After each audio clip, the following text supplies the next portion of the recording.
on every job, we do a full takeoff on our job. We do a hand sketch, we draw it up with our drafter. Realistically, it's pretty easy. You know, your decking boards come in 12, 16, and 20 foot lengths.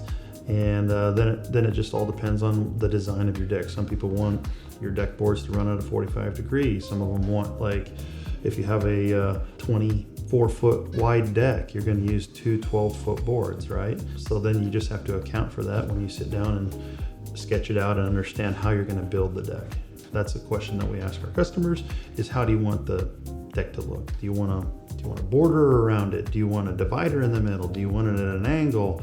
All these sorts of things determine how many deck boards that you're going to need. You're going to get more waste on an angle because you're cutting them all off. I mean, we do that on every single bid to know how many deck boards you need. You know, a pretty square deck is pretty simple to understand, but a deck board is 5.5 inches. The gap between them is, I don't know, 1/8 of an inch, so to speak. So about 5 5/8 or something like that for every one, times however long you're going. If it's a 16 foot out from the house or something, then you divide 16 by your 5 5/8 inches, and that's how many boards you need.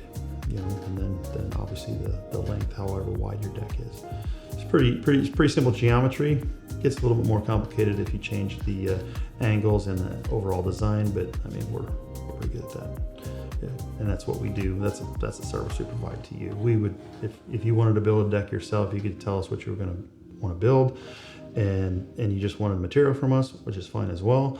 Then we could definitely take a look at what you got and ship it to your door. Typically, it's fairly standard because you use a hidden fastener. A lot of ours is a hidden fastener rather than drilled through. And when you use a hidden fastener, that it keeps your gaps the same. It's fairly consistent across the board. If you want, there is a product that for like you see in the old days, tongue and groove decks on old houses that have a groove in them and then they're tied up against each other. There is a product that TimberTech has for that, to where they fit together and there's really no gap in between. I haven't done a lot of those, to be honest with you, but the product exists if you have a front covered porch or something like that.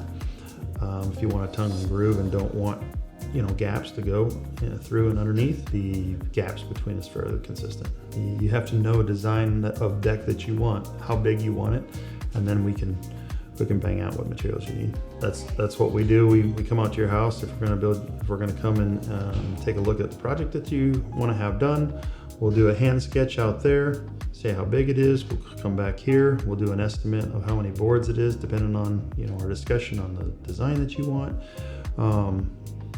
And then we'll have our drafter draw it up, and then we do a takeoff of all materials, whether it's the joists underneath or the decking itself or the stairs.